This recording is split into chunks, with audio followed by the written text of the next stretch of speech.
घंटे में जवाब मांगा गया है तो 24 घंटे से पहले हम लोग जवाब दे देंगे। जवाब देना में क्या है, हम लोग स्पेशल लॉ आया होगा, कोई ऐसा कानून जो भारत सरकार ने सिर्फ टाइगर जयराम महतो के लिए बनाया होगा, तो हम लोग उसको भी मानने के लिए रेडी हैं। क्योंकि झारखंड सरकार ने कोई स्पेशल ट्रैफिक कानून अगर टाइगर जयराम महतो जी के लिए ही सिर्फ बनाया हुआ है तो हम लोग उस कानून को भी मानेंगे। अब कुछ 2300 समथिंग कुछ फ़ाइन था, मतलब 3000 से नीचे का ही कोई फ़ाइन था। अगर उस तरीके का कोई फ़ाइन बना हुआ होगा तो हम लोग फ़ाइन भी दे देंगे। लेकिन हाँ, वही कानून नरेंद्र मोदी जी के ऊपर भी लागू होना चाहिए, हेमंत सोरेन के ऊपर भी लागू होना चाहिए, कल्पना सोरेन के ऊपर भी लागू होना चाहिए, तमाम नेताओं के ऊपर होना चाहिए, तमाम आम नागरिकों के ऊपर वो कानून लागू होना चाहिए। नमस्कार, जोहार। आप देख रहे हैं थर्ड एम्पायर। मैं रुपेश कुमार चौधरी। हमारे साथ बात करने के लिए आज जेएलकेएम के फायर ब्रांड नेता संतोष महतो जी हैं और आज हम लोग विशेष चर्चा करेंगे घाटशिला उपचुनाव को लेकर। तो जानेंगे कि सबसे पहले जो मेरा क्वेश्चन है सर आपसे, कि अभी देखे होंगे कि सोशल मीडिया में जो जमशेदपुर का डीसी हैं वो टाइगर जयराम महतो जब नॉमिनेशन फाइल करने गए थे अपना उम्मीदवार का, रामदास मुर्मू जी का, तो उन पे टिप्पणी करते उनके मतलब पोस्ट किए हैं कि ये जो आप कर रहे हैं वो उल्लंघन है और इसके लिए आपको 24 घंटा में जो है आपको बताना पड़ेगा कि किस लिए आप कर रहे हैं, नहीं तो आपको मैं कानूनी कार्रवाई की जाएगी। इसको आप किस तरह नज़र से आप देख रहे हैं? देखिए, अभी तो कहीं पे ये बताया जा रहा है कि फ़र्जी है ये पोस्ट, कुछ लोग बता रहे हैं कि नहीं ये एडिटेड पोस्ट है, कुछ लोग बता रहे हैं कि नहीं एक्चुअल में ऐसा कोई कानूनी कार्रवाई किया गया है। तो अगर 24 घंटे में जवाब मांगा गया है तो 24 घंटे से पहले हम लोग जवाब दे देंगे। जवाब देना में क्या है, हम लोग जस्टिफिकेशन दे देंगे। और अगर कुछ इस तरीके का स्पेशल लॉ आया होगा, कोई ऐसा कानून जो भारत सरकार ने सिर्फ टाइगर जयराम महतो के लिए बनाया होगा, तो हम लोग उसको भी मानने के लिए रेडी हैं। क्योंकि हम लोग कानून को मानने वाले लोग हैं और संविधान की पूजा करने वाले लोग हैं। संविधान का अक्षरशः पालन करने के समर्थन में हमारा पूरा कार्यशैली होता है। तो अगर भारत सरकार ने या झारखंड सरकार ने कोई स्पेशल ट्रैफिक कानून अगर टाइगर जयराम महतो जी के लिए ही सिर्फ बनाया हुआ है तो हम लोग उस कानून को भी मानेंगे। मैं अभी जो पिछले दिन आपने देखा होगा कि इरफान अंसारी का जो बेटा क्रिस, वो तो इसी प्रकार गाड़ी के ऊपर सनरूफ में चल रहा था तो वो फाइन भरे थे। हाँ, तो कुछ 2300 समथिंग कुछ फ़ाइन था, मतलब 3000 से नीचे का ही कोई फ़ाइन था। अगर उस तरीके का कोई फ़ाइन बना हुआ होगा तो हम लोग फ़ाइन भी दे देंगे। लेकिन हाँ, वही कानून नरेंद्र मोदी जी के ऊपर भी लागू होना चाहिए, हेमंत सोरेन के ऊपर भी लागू होना चाहिए, कल्पना सोरेन के ऊपर भी लागू होना चाहिए, तमाम नेताओं के ऊपर होना चाहिए, तमाम आम नागरिकों के ऊपर वो कानून लागू होना चाहिए। किसी एक का चेहरा देख के, किसी एक का पद देख के, किसी एक का पावर देख के या किसी एक का राजनीतिक हैसियत और रसूख देख के आप उसको रिलैक्सेशन दे रहे हैं और किसी एक आदमी को जबरन दबाने का काम कर रहे हैं या कानूनी पचड़े में उलझाने का काम कर रहे हैं, तो इसके खिलाफ़ भी हम लोग मोर्चा खोलेंगे। लेकिन अभी फ़िलहाल हम लोग पूरा मोर्चा और पूरा एनर्जी एफर्ट हम लोग घाटशिला चुनाव के लिए लगाए हुए हैं। अगर नोटिस मिलेगा तो नोटिस का जवाब देंगे, अगर कोई जुर्माना भरना होगा तो जुर्माना भरेंगे, और अगर ये कानून सबके ऊपर लागू होगा तो हमारे ऊपर भी लागू होगा। सर, ये जो अभी देखा गया है कि वहाँ पे लोगों को कहना है कि घाटशिला वाले का और पूरे झारखंड का कहना है कि अभी जो विवाद चला था कुछ दिन पहले, अभी भी चल ही रहा है, जिसकी वजह से जेएलकेएम को जो है कि वहाँ पे 5000 मतलब वोट नहीं नसीब होने वाला है। देखिए, नसीब अगर वोट नसीब जेएलकेएम को नहीं होने वाला है तो झारखंड के लोगों को झारखंडी हित के नीति और कानून भी नसीब नहीं होने वाला है। एकदम बेबाक मैं जवाब देना चाहता हूं कि अगर जेएलकेएम कमज़ोर होगा, टाइगर जयराम महतो कमज़ोर होंगे तो झारखंडी कमज़ोर होगा, झारखंडी युवा कमज़ोर होगा, और वैसे तमाम बुद्धिजीवी लोग जो इस उम्मीद के साथ झारखंड में निवास कर रहे हैं कि एनडीए और इंडिया के बाद अगर कोई राजनीतिक दल उनके सपनों को पंख दे सकता है, उनके आने वाले पीढ़ी के भविष्य का निर्माण कर सकता है, तो इकलौते उम्मीद के रूप में टाइगर जयराम महतो दिखते हैं और उनकी राजनीतिक पार्टी दिखती है, उनके टीम के लोग दिखते हैं। अगर लोग इनको वोट नहीं करेंगे तो दुर्भाग्य है पूरे राज्य का, दुर्भाग्य है यहाँ की जनता का, दुर्भाग्य वैसे तमाम लोगों का है जो लोग राज्य का भला चाहते हैं, लेकिन जो भला कर सकता है जो उम्मीद जगाता है, उसको अगर आप राजनीतिक रूप से सफल नहीं करते हैं, जब आप उनको विधानसभा में भेजने का काम नहीं करेंगे, जब उनको कुर्सी देने का काम नहीं करेंगे, तो वो आपके फेवर में सिर्फ़ और सिर्फ कानून बनाने की बात कर पाएंगे, नियम बनाने की कल्पना कर पाएंगे। उसको धरातल में काम करने के लिए आपको संवैधानिक सिस्टम पे एंटर करना होता है, जिसकी प्रक्रिया चुनाव से शुरू होती है। आपको ये बात समझना होगा कि आप अगर अपने हित में काम देखना चाहते हैं, तो आपके हित में काम करने के इच्छुक लोगों के लिए, समर्पित लोगों के लिए आपको अपने मन का थोड़ा बहुत अगर स्वार्थ है, थोड़ा बहुत अगर गलतफहमी है, तो उसको हटाना होगा। आपको मौका देना होगा वैसे लोगों को जो कठोरता से, जो निडरता से और जो प्रमुखता और प्रखरता से झारखंडियत को मजबूत करने की बात करते हैं। विधानसभा में, सड़कों में, अपने जनसभाओं में, तमाम प्लेटफॉर्म पे उन वैसे लोगों के प्रति आपको श्रद्धा दिखानी होगी, और श्रद्धा दिखाने का एकमात्र तरीका वोटिंग है। आप धुआंधार वोटिंग अगर उनके राजनीतिक दल के समर्थन में करेंगे, उन नेताओं के समर्थन में करेंगे, तो उनका मनोबल बढ़ेगा, वो और मजबूती के साथ नीतियों की बात कर पाएंगे, कानूनों की बात कर पाएंगे, आपके हित और अधिकार की सुरक्षा के लिए काम कर पाएंगे। जेलकेम पार्टी को लोग इल्ज़ाम लगाते हैं कि महतो पार्टी है, और कुछ टाइम पहले निशा भगत जो कि जेलकेम के ही नेत्री थी, लेकिन किसी कारणवश उनको जयराम महतो पार्टी से निकाल दिए।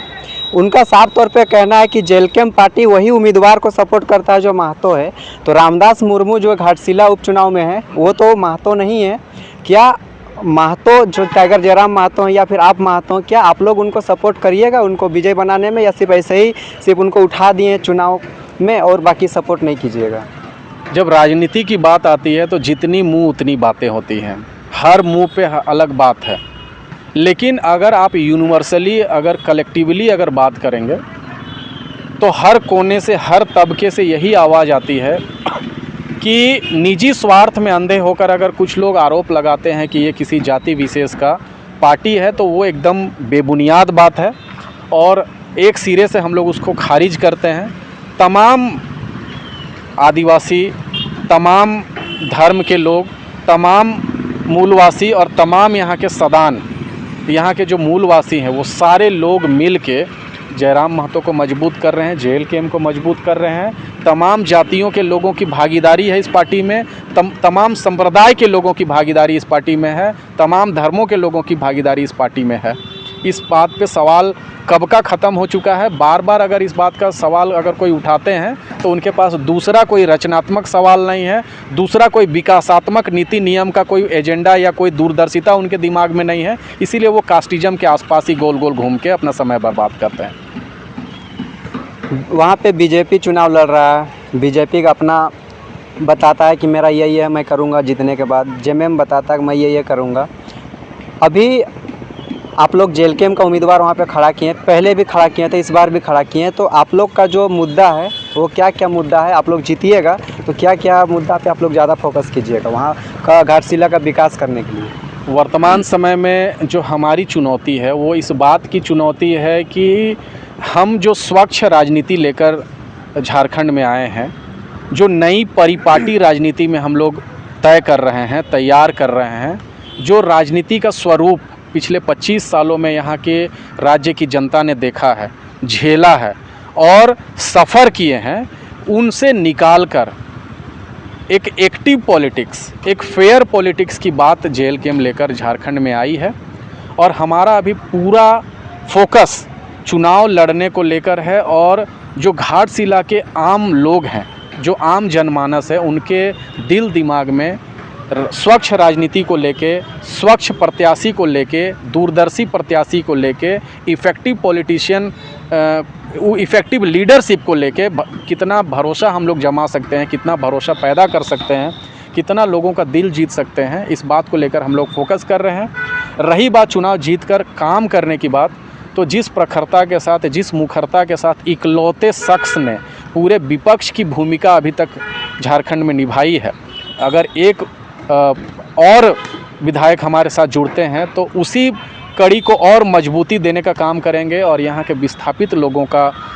आवाज़ बनने का काम हो, या उनके फेवर में नीति नियम बनाने की बात हो, या जो यहाँ के रैयत हैं, जो अपने ज़मीन खोकर बेरोजगारी का दंश झेल रहे हैं, जो मुआवजा के लिए दर बदर भटक रहे हैं, जो नियोजन के लिए दर बदर भटक रहे हैं, उनको न्याय दिलाने का काम हमारी पार्टी कर रही है और आगे भी करेगी। उसके साथ साथ झारखंड राज्य का हर वो तबका जिसको आज तक की राजनीतिक सरकारों ने, जो झारखंड की सरकारें हैं, उनको नज़रअंदाज करते हुए चल रही हैं, जो उनके हक अधिकार को अलग हटकर कमीशन में डूबी हुई है, वैसी सरकार को, वैसी परिपाटी को ख़त्म करके झारखंड में झारखंडियों को मजबूत करने के लिए, यहाँ के लोगों के कंधों को और कदमों को मजबूत करने के लिए जो भी नीति नियम बनाने की बात टाइगर जयराम महतो और जेल कैम्प पार्टी ने हर एक मंचों पे कहा है, उसी परिपाटी को हम लोग आगे बढ़ाने का काम करेंगे और तमाम क्षेत्र में हम लोग इस तरीके का काम करने का प्रयास करेंगे कि हर तबका, चाहे वो किसी भी जाति, किसी भी धर्म अथवा किसी भी समुदाय से बिलोंग करता हो, उनको सामाजिक न्याय मिल सके, उनको शिक्षा, स्वास्थ्य, रोजगार मिल सके और जो बुनियादी चीज़ों के अभाव में उनका जीवन गुजर रहा है, वो बुनियादी चीज़ें उनको नसीब हो सके। बीजेपी भी वहाँ पे, जेएमएम भी है, तो आप लोग का जो जेल कैम्प है वो बाकी पार्टी से अलग क्या है? बाकी पार्टियों से हमारी पार्टी अलग है, इसीलिए तो इतना लाइमलाइट, इतना कवरेज और इतनी बातें हमारी पार्टी, हमारे पार्टी के नेता के लिए होती हैं। कुछ बातें अलग हैं, तभी तो बातें बन रही हैं ना। हमने एक अलग लकीर खींचा हुआ है राजनीति में, और लकीर को छोटा करने के लिए लकीर को मिटाया नहीं जाता, बल्कि उससे बड़ी लकीर खींची जाती है। तो ये चुनौती है एनडीए के लिए भी, ये चुनौती है इंडिया अलायंस के लिए भी कि वो जेल कैम्प ने जो अभी तक लकीर खींचा है पिछले 3 सालों में, उस लकीर से बड़ा लकीर खींचकर दिखाएं। बाकी विशेष राजनीति क्या कर रही है जेल कैम्प या टाइगर जयराम महतो, ये पूरे झारखंड के लोग देख रहे हैं, यहाँ के युवा देख रहे हैं, और इन युवाओं के उम्मीदों को पानी देने का काम, इन उम्मीदों को पंख देने का काम जेल कैम्प और टाइगर जयराम महतो कर रहे हैं। इसी परिपाटी को हम लोग घाटशिला चुनाव के समय भी हम लोग निभाते रहेंगे और उसके बाद भी हम लोग निभाने का काम करेंगे। घाटशिला के जो वोटर्स हैं, वहाँ के जो जनता है, उन लोग को आप क्या संदेश देना चाहिएगा? कल मैं एक विजुअल देख रहा था जिसमें वहाँ के एक आदिवासी अगुआ नेता इस बात को दोहरा रहे थे कि हम लोग वर्तमान झगड़े में नहीं पड़ना चाहते हैं, हमारा एजेंडा झारखंड की भलाई है। हम लोग उस नेता के ऊपर श्रद्धा रखते हैं, विश्वास रखते हैं जो झारखंड की भलाई की बात करते हैं। हम लोग जो है धुआंधार वोटिंग उस पार्टी के ही फेवर में करेंगे जिस पार्टी ने झारखंड के लोगों के लिए आवाज़ बनने का काम किया है, यहाँ के युवाओं का दर्द समझने का काम किया है, यहाँ के किसानों का दर्द समझने का काम किया है, यहाँ के वैसे मजदूर जो यहाँ से विस्थापित होकर पलायन करके दूसरे राज्यों में मूलभूत सुविधाओं के अभाव में काम करने को मजबूर हैं, उनका दर्द और दंश जो झेलने का काम कर रहे हैं, उनको आवाज़ बनने का काम करें, वैसे नेता को समर्थन देने का काम करेंगे। तमाम झारखंड के लोगों के साथ साथ घाटशिला विधानसभा क्षेत्र के लोगों से भी यह अपील करना चाहते हैं कि ऐसे बेबाक, निडर, निष्पक्ष, आज़ाद जन नेता को और उसकी पार्टी को, उनके पार्टी के प्रत्याशी को समर्थन देने का काम करें, जो आपके उम्मीदों पर खरा उतरने का काम करेगा, जो आपके अधिकार की बात है, जो आपके शिक्षा, स्वास्थ्य, रोजगार की बात है, उसको आवाज़ देने का काम करेगा। धन्यवाद जोहार। बाकी अपडेट के लिए हमारे साथ जुड़े रहें। अभी तक अगर आप हमारे चैनल को सब्सक्राइब नहीं किए तो जल्द से जल्द सब्सक्राइब करें। जोहार।